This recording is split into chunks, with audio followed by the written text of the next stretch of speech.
दोस्तों 12 दिसंबर दोपहर के 2:30 बजे एक बंदा था शहीद उस्मान हादी।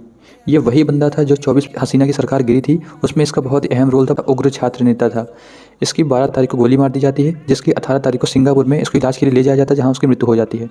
तो नमस्कार दोस्तों, ये है डे 10 ऑफ इंफोटेनमेंट चैलेंज और यहाँ हम बात करेंगे बांग्लादेश की।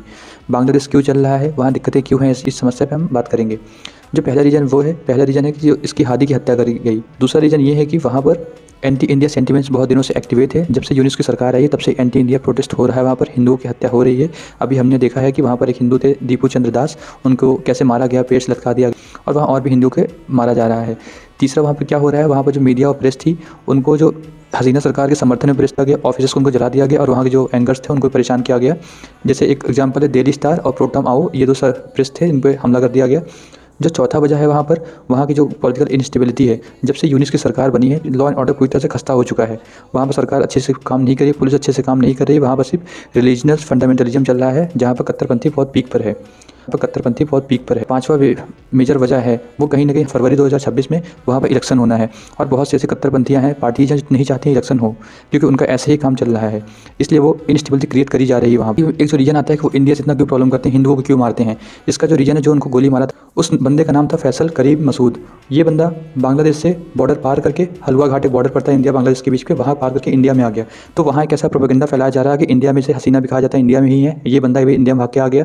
ऐसे कुछ और लोग इंडिया में मिलकर संगठन बना के बांग्लादेश में इंस्टेबिलिटी क्रिएट कर रहे हैं, ताकि वहाँ के लीडर्स मारे जाएं और कहीं ना कहीं सरकार दोबारा पलट सके। दोस्तों इस सबको देखते हुए हमें एक चीज़ ध्यान रखना है कि उस देश में धर्म पीक गवर्नमेंट के आगे आ गया, वहाँ किस तरह तबाही मच गई। तो रिलीजन को हमेशा गवर्नमेंट से नीचे होना चाहिए। दूसरी चीज़, इतना जो हम एजेंडा देख रहे हैं ये सिर्फ वहाँ की गवर्नमेंट का काम नहीं है, कहीं ना कहीं CIA एक्टिव है, कहीं ना कहीं ISI एक्टिव है। अभी आपने कुछ दिन पहले न्यूज़ देखा होगा कि मोदी जी के असैसिनेशन की कुछ अफवाह उड़ रही थी, जिसमें वहाँ बांग्लादेश में जैक्सन मारा गया। जैक्सन अमेरिकन का CIA का एक एजेंट था और एक मिलिट्री कमांडर भी था। तो इस जो एक्टिविटीज़ हो रही हैं ये सिर्फ बांग्लादेश का रोल है, या और भी पार्टीज़ हैं, पाकिस्तान या अमेरिका, जो इसके अंदर इन्वॉल्व हैं, और वो ऐसा एजेंडा फैला रही है जो इंडिया को इंस्टेबिलिटी क्रिएट करना चाहेंगे, इंडिया के अंदर कुछ प्रॉब्लम आए। लेकिन हमारी जो एजेंसीज़ हैं, हमारी जो गवर्नमेंट बहुत ज़्यादा एक्टिवेट हैं।